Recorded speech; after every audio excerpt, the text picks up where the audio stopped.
كل نية صالحة بإذن الله تعالى وبشفقته.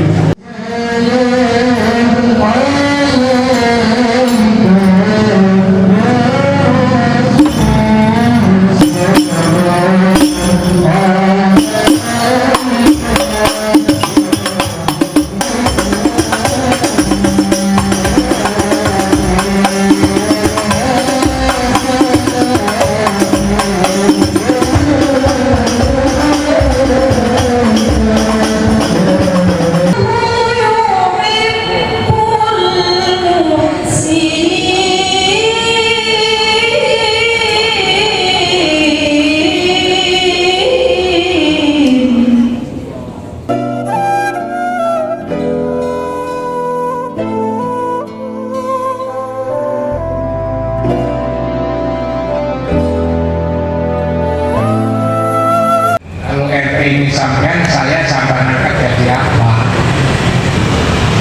Pak Imam akan apa akan saya angkat menjadi sesepuh. Ya memang tidak diangkat sepuh, memang sudah sepuh. Usia saya sudah 75. Sudah 75 tahun usia saya. Karena itu kadang-kadang saya ini terharu. Hari raya kemarin yang disuruh khutbah itu kan saya. Mungkin semua hadir di sini. Saya memang ketika melihat ibu dan bapak jamaah itu terharu. Sehingga saya ini menahan harus seperti mau nangis itu ketika saya khutbah. Sampai lalu saya ditanya oleh Pak Sukir itu bukan jamaah sini. Apa kok sepertinya mau menangis itu? Itu apa yang diingat itu? Saya beritahu, saya ingat mati. Lu ingat mati kok nangis? Saya nangisi sampai semua itu. Kenapa semua kok saya tangisi? Saya bayangkan nanti kalau saya meninggal, itu yang akan gotong jenazah saya ke kuburan kan orang-orang yang jamaah ini, yang akan gotong saya kuburan kan yang saya khutbahin, yang akan nahlili saya kan orang-orang yang sekarang saya khutbahin. Nah, seperti itu sebetulnya perasaan saya itu. Saya mengkhutbahi orang-orang yang nanti mau yang takziah ketika saya meninggal, yang lalu gotong saya ke kuburan ketika saya meninggal. Mungkin juga ada yang menggali kuburan, mungkin juga yang memandikan saya, menapani saya, menyolatkan saya. Ibu-ibu mungkin juga akan takziah ke rumah saya ini, bawa beras dan lain-lain. Itulah sebetulnya perasaan saya ketika itu. Perasaan saya juga begini, kalau saya ini dianggap sebagai sesepuh di RT 4 ini, saya membayangkan dan saya berdoa pada seluruh jamaah itu. Saya berdoa mudah-mudahan ya Allah ya Rasulullah, agar warga RT 4 ini semua Engkau kasihi dan Engkau sayangi dan Engkau masukkan semua ke surgamu ya Allah. Itu bayangan saya itu.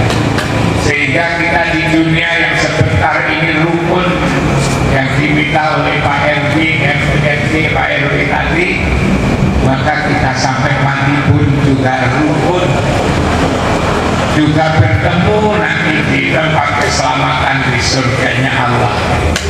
Di sana tidak ada RT, tidak ada RW, yang kita tidak ada. Tapi kita bisa bersama-sama bersatu hingga RT ini menjadi persatuan RT di mana saja Indonesia ini. Ini yang saya bayangkan. Sebab apalagi kita ini selesai puasa. Orang puasa ini kan orang yang akhirnya menjadi orang baik. La'allakum tattaqun. mudah-mudahan kau semua menjadi orang yang bertakwa. Dan kalau kita sudah berpuasa, ibu-ibu dan bapak sekalian, kalau kita ini sudah berpuasa lalu selalu salat tarawih, ya memang ada barangkali yang puasanya tidak tutup seperti ibu-ibu, ada halangan, bapak-bapak misalnya melakukan perjalanan jauh, kerja berat misalnya, lalu terpaksa tidak mampu berpuasa. Kalau ibu-ibu bapak yang demikian itu bertobat, lalu juga sholat dan juga melengkapi dengan zakat, maka dikatakan di dalam Al-Quran itu sebagai keluarga, sebagai saudara kandung dalam beragama.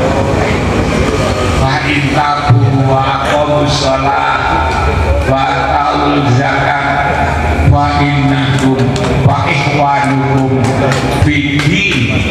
Manakala kamu sudah minta ampun, bertobat kepada Allah, kamu menjalankan sholat, kamu memenuhi zakat, sebenarnya kamu semua ini adalah saudara kandung dalam agama.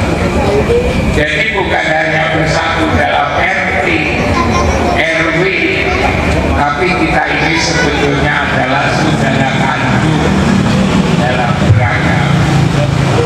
Dan atas dasar itulah kita memang harus menjalin silaturahmi ini, persaudaraan, persaudaraan. Itulah ungkapan saya, kesenangan saya ketika ibu bapak datang rawuh di tempat saya ini di halaman Masjid Ikhlasul Hasan. Kenapa saya katakan saya namai masjid itu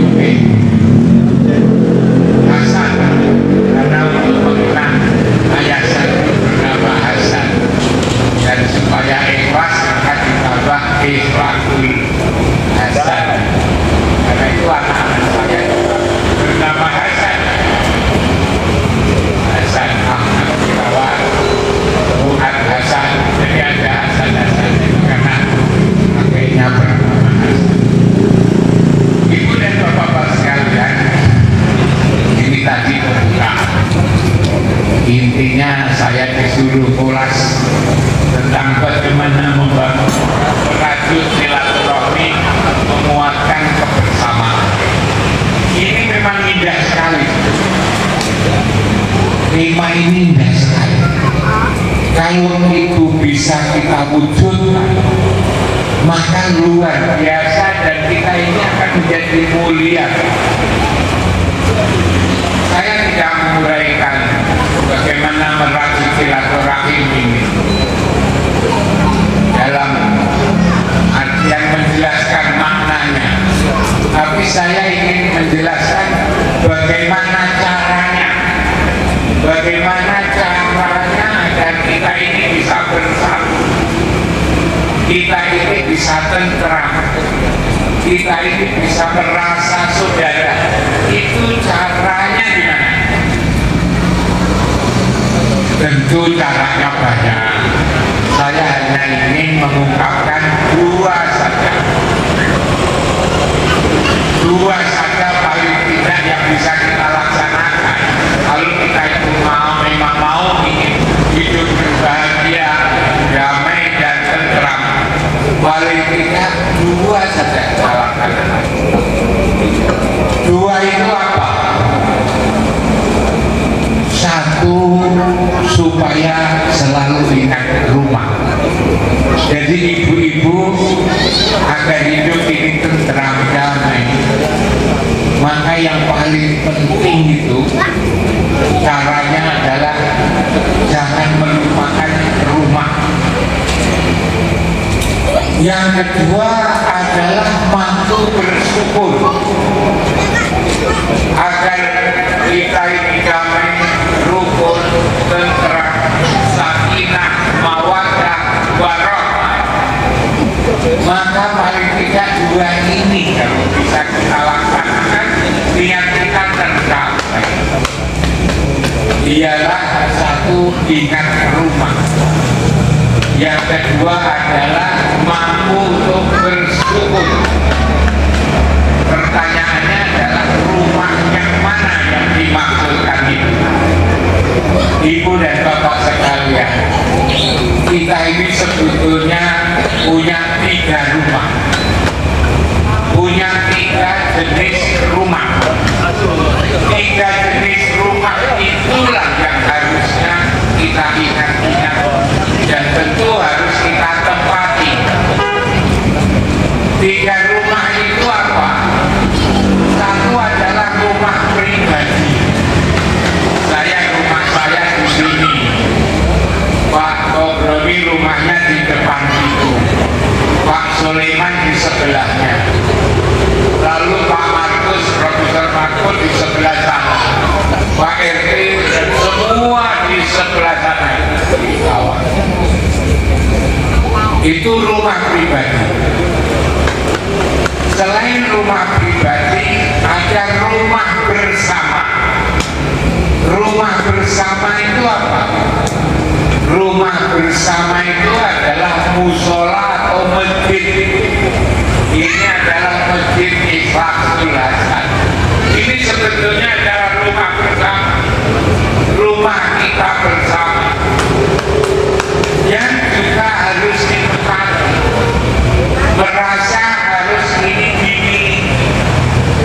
kangen kalau itu lama dengan rumah bersama ini. Yang ketiga adalah rumah rohani,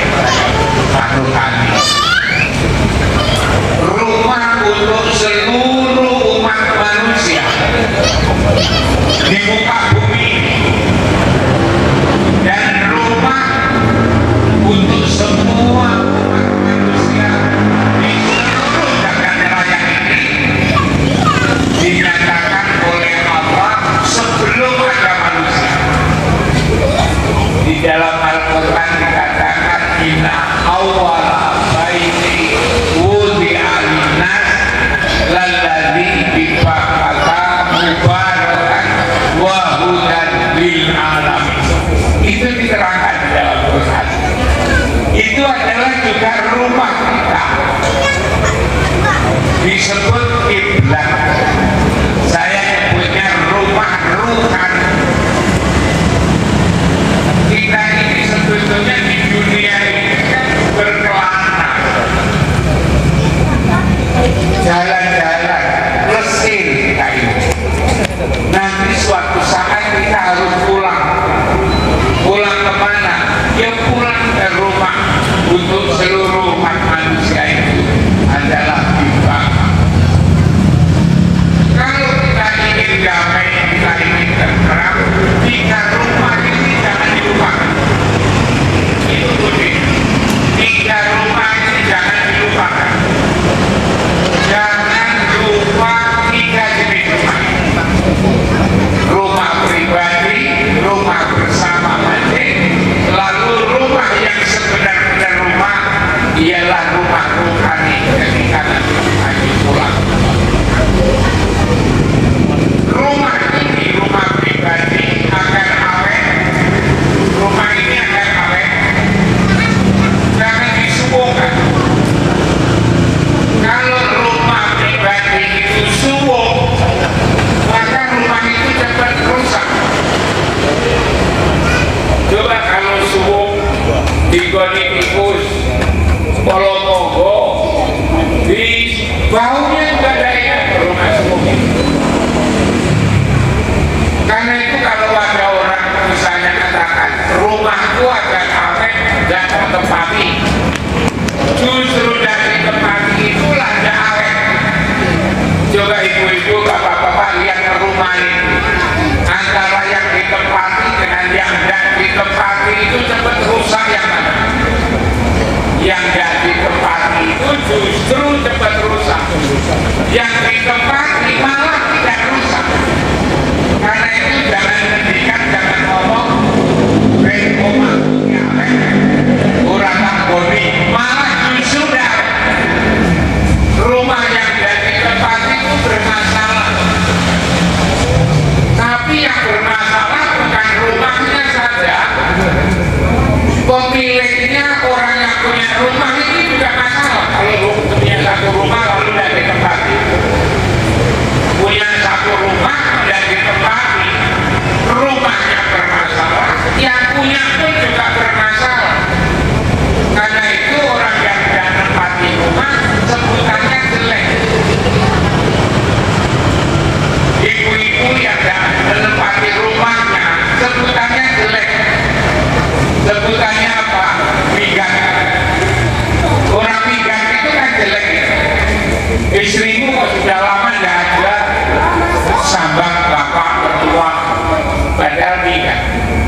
istri kan, sampai sanggup punya istri kan.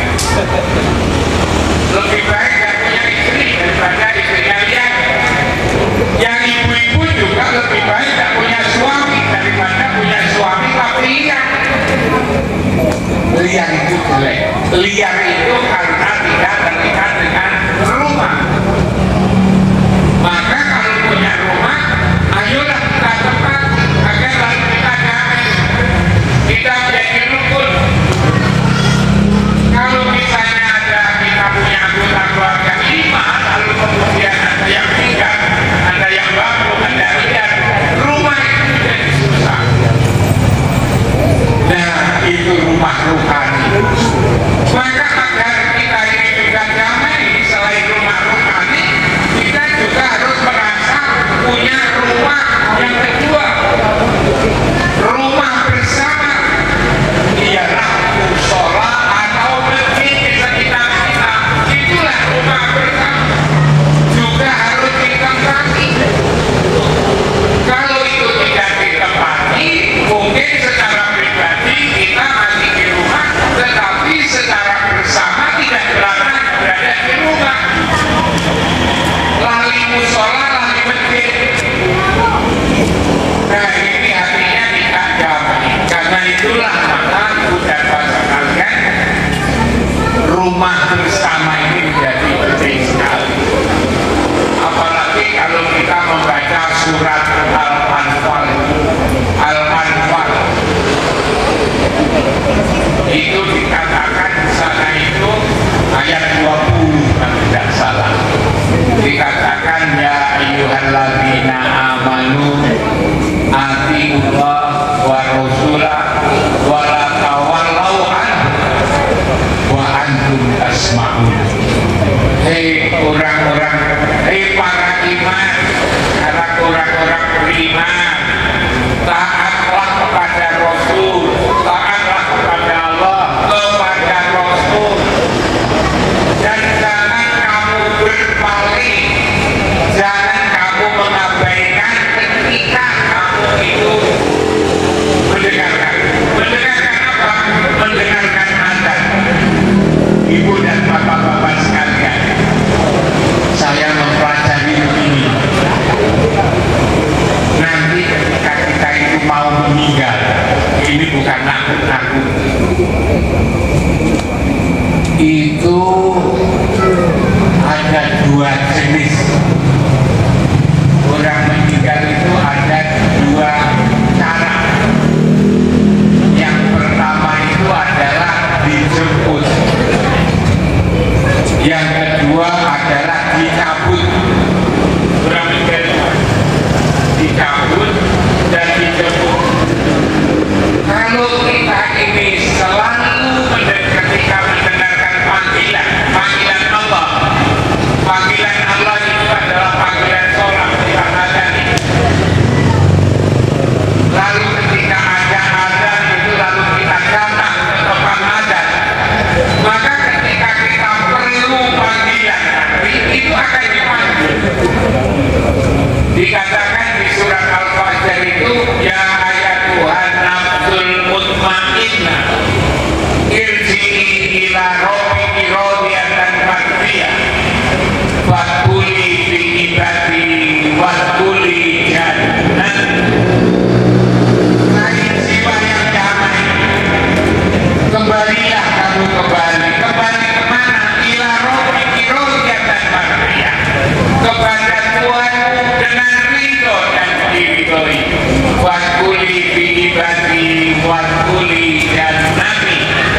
Madinah. Kalau kita sama sekali tidak pernah mau dipanggil, maka lalu di Quran di surat As-Sajdah ayat 9 dikatakan kul yatawaffakum malakul maut alladzi wukila bikum. Allah tidak memanggil tapi diwakilkan kepada malaikat maut. Itulah yang namanya dicabut. Karena itu kalau memang itu berat dan kadang lima lakukan, kalau berat yang tiga, kalau tiga yang dua, kalau dua satu, tapi tidak harus mati. Jangan sampai seminggu tidak pernah, sekali saja tidak pernah. Kasihan nanti rohani kita ketika kita mengakhiri hidup ini. Inilah rumah kita yang kedua, ialah rumah bersama. Yang ketiga adalah rumah rohani. Ibu-ibu dan bapak sekalian, kita ini terdiri jasmani dan rohani. Kalau jasmani kita itu tidak perlu dipikir kalau pulang. Kenapa tidak perlu dipikir? Pasti nyampe. Kenapa kok pasti nyampe? Karena diantarkan oleh tetangga, oleh sanak saudara. Bahkan bukan saja diantarkan, tapi dipikul. Kalau kuburan kita kan dipikul. Kalau dipikul umpama jalannya keliru, yang salah bukan yang dipikul, yang pikul itu bukan. Nanti jangan pikul lagi. Tapi selama ini tidak ada bahwa kuburan lalu kesesat itu tidak ada, karena bersama-sama. Karena itu tidak usah dipikir. Yang perlu dipikir itu adalah kembalinya rohani itu. Kembali rohani sendirian. Tidak ada yang nolong. Maka kita harus tahu jalan menuju rumah rohani. Lewat apa? Itulah sholat. Kenapa penduduk bumi ini kalau sholat mesti menghadap ke kiblat? Kalau orang Indonesia, Malaysia, Singapura, Australia menghadap ke barat. Kalau orang Rusia menghadap ke selatan, orang Yaman ke utara, orang Eropa ke timur. Ke tempat itu.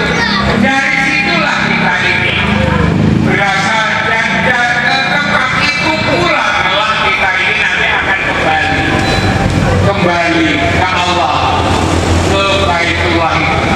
Jadi sholat itu sebetulnya adalah berlatih untuk kembali. Karena itulah ibu bapak yang halal bihalal seperti ini kalau selalu ada di rumah pribadi, di rumah bersama ini. Nanti kalau pulang itu gampang, tahu jalannya pulang, tahu tempat pulang, oleh-oleh pulang cukup, siapa nanti yang akan menerima ketika kita pulang. Itulah rumah rohani. Dan ketika kita berada di rumah rohani, maka penyakit hati kita ini dicabut. Di Quran dikatakan wa naza'na fi sudurihim min ghillin. Kami cabut apa yang ada di dalam dada ini. Iri dengki takabur tamak semua ini dicabut. Cabutnya di mana? Tajri min tahtihimul adhar, di tempat yang di bawahnya mengalir sungai. Inilah ibu dan bapak-bapak sekalian. Agar kita damai, kita rukun, adalah ingat rumah pribadi, rumah bersama mati, dan rumah rohani yang disebut dengan Baitullah ada di Masjidil Haram. Itu kalau dulu susah, kalau belum ke sana, sekarang ini ada video, ada televisi yang bisa menyaksikan tempat pulang rohani. Ini satu rumah. Yang kedua adalah mampu bersyukur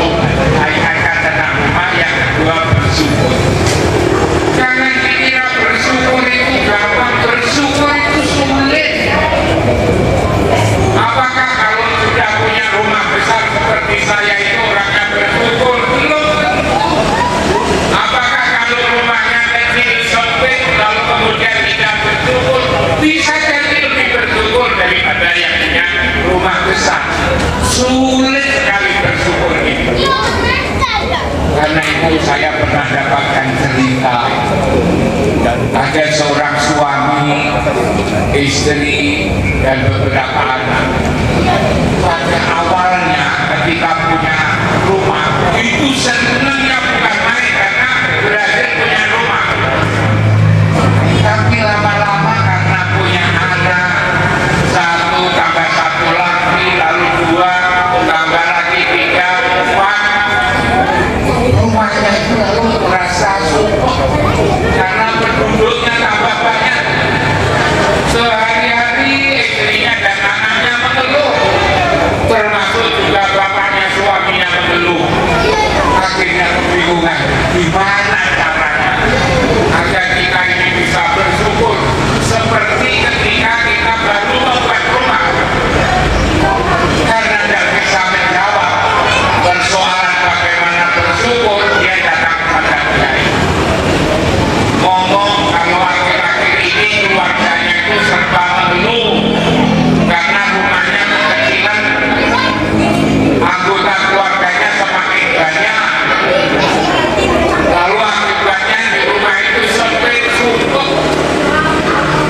Mestinya masing-masing anggota punya kamar, tapi ternyata karena tidak punya, lalu satu kamar dua orang. Akhirnya pergi kepada kiai, diskusi kiai karane agar keluarga kula niki boten sumpah.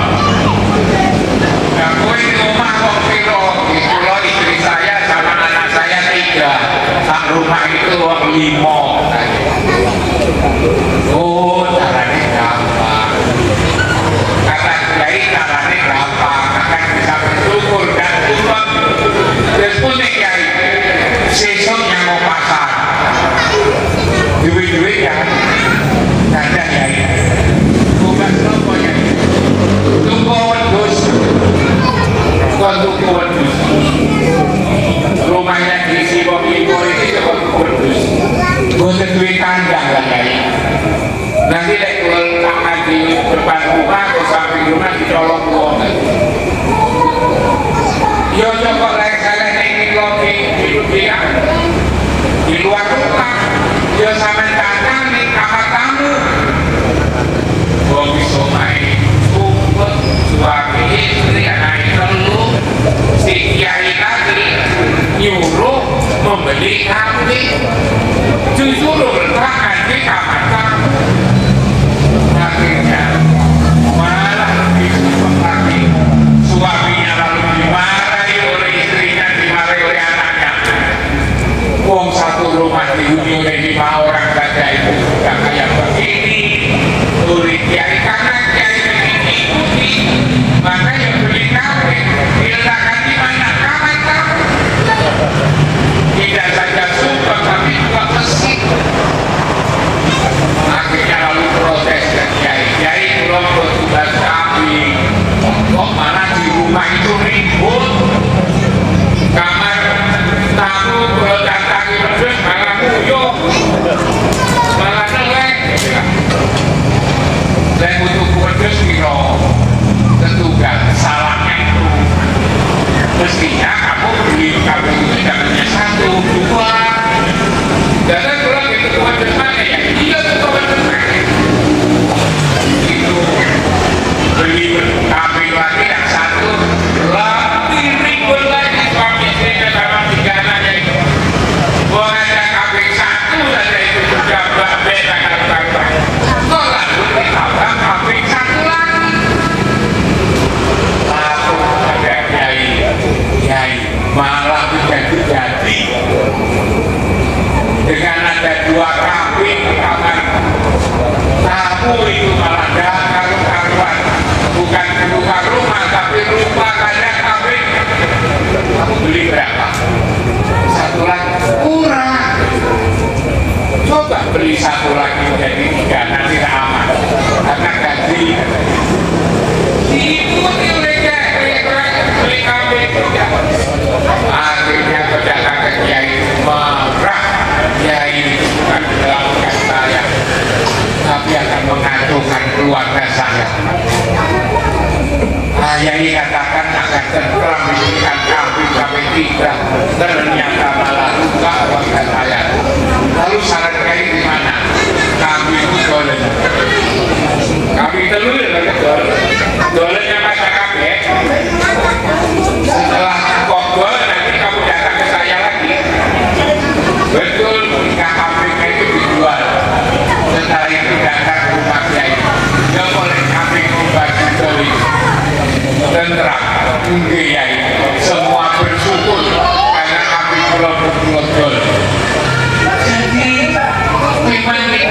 kalau berat, lalu setelah berat itu terselesaikan persoalannya, lalu jadi enak.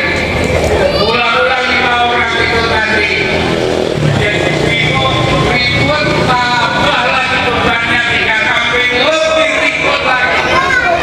Ternyata saya bilang berdisku dengan kambing jajan oleh disku kodol rabis kodol terserem. Jadi ada masalah itulah justru yang menjadikan kita itu longgar. Karena itu kalau ada masalah lalu jangan lalu beruntung kepada Allah, tetapi lalu kita carikan solusi. Ibu dan bapak sekalian, ternyata memang bersyukur itu tidak mudah. Orang bersyukur tidak ada kaitannya dengan sekolahan, tidak ada kaitannya dengan sekolah agama itu berapa lama, tapi syukur itu rasanya adalah di dalam hati. Kalau di dalam hati kita itu longgar, mampu merasakan nikmatnya yang diberikan oleh Allah ini, maka kita akan menjadi syukur. Dan bersyukur ini bisa jadi orang yang tidak pernah sekolah, orang yang pendapatannya hanya 50.000, 100.000, bisa syukur.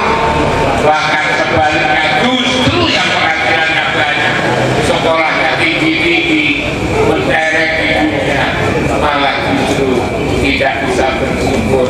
Tadi disebut dalam cerita ini, hanyalah kambingnya itu dijual, maka ternyata orang itu merasakan enaknya setelah sumpahnya hilang. Itulah ibu dan bapak sekalian, agar silaturahmi, agar kekeluargaan baik, agar kita ini tentrem rukun bersama. Ternyata dua saja yang dijelaskan, ialah satu, ingat rumah pribadi, rumah bersama berupa masjid. Yang satu lagi adalah rumah yang kita jadikan kita. Kalau kita ingat rumah pribadi, rumah bersama, rumah akhirat, kiblat itu pasti menjadi damai. Yang kedua, kita mampu untuk bersyukur pada Allah. Dan orang yang tidak bisa bersyukur, sebesar apapun rumahnya, sebanyak apapun uangnya, setinggi apapun jabatannya, maka semua tidak ada gunanya, tidak menjadikan hati damai. Kalau di dirinya sendiri, keluarganya sendiri saja tidak damai, apalagi satu RT, satu kelurahan, dan sebagainya. Itulah ibu dan bapak sekalian, dua hal saja yang harus kita ingat agar kita damai bisa bersatu, sakinah mawaddah warahmah, adalah kita ingat rumah pribadi, rumah bersama namanya musola masjid, rumah baiklah kita berada di Masjidil Haram, maka insya Allah kita akan damai, lebih damai lagi tatkala kita bisa bersyukur. Mudah-mudahan ibu dan bapak sekalian, kita semua dikaruniai oleh Allah bisa ingat rumah dan bisa bersyukur, dan kita selalu berdoa mudah-mudahan kita semua sebagai warga RT 4 RW 4 ini selalu hidup damai di dunia seperti ini, rukun dan damai, sakinah mawaddah warahmah, lalu menjadi beristiqomah, lalu kelak mudah-mudahan kita nanti juga bertemu kembali di akhirat di surganya Allah. Dengan cara seperti ini, perseduluran kita tidak hanya di RT 4, tapi juga di dunia RT 4 dan RT selanjutnya di akhirat. Mudah-mudahan apa yang saya sampaikan ini bisa dijadikan sebagai bahan renungan, bahan pertimbangan untuk meraih kehidupan yang damai di dunia dan di akhirat. Mudah-mudahan Allah dan Rasulnya selalu menyayangi dan mencintai kita semua ini. Kita akhiri dengan doa, mudah-mudahan apa yang kita minta memohon kepada Allah bisa dipenuhi. Al-Fatihah. Alhamdulillah. Bismillahirrahmanirrahim. Alhamdulillahirabbil alamin.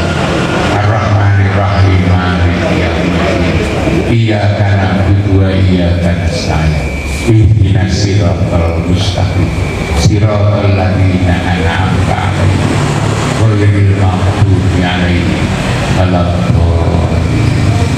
A'udzu billahi minasyaitonir rajim. Bismillahirrahmanirrahim.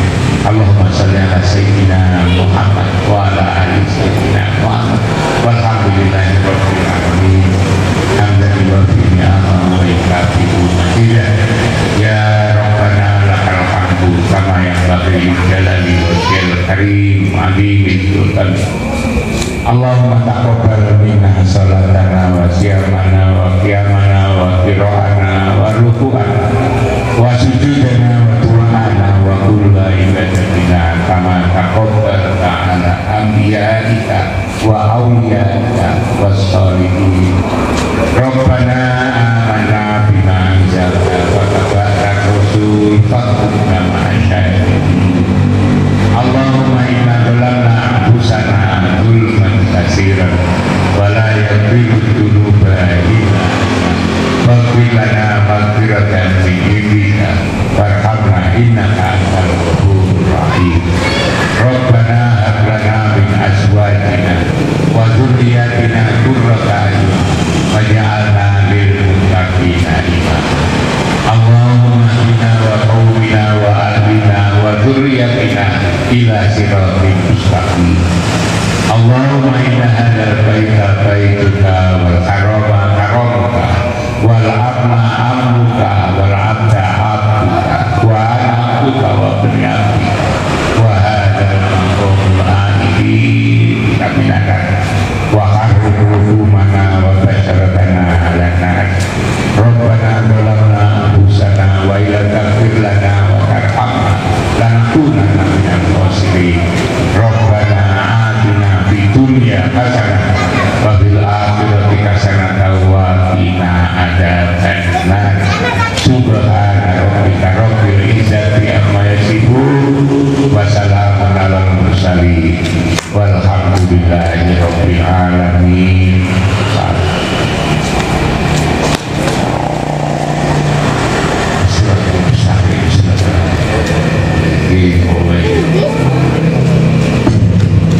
Mekaten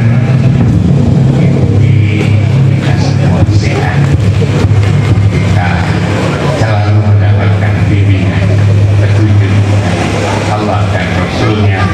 Moga-moga kita semua warga yang dikabuli selalu dikasihi dan disayangi oleh Allah dan Rasul.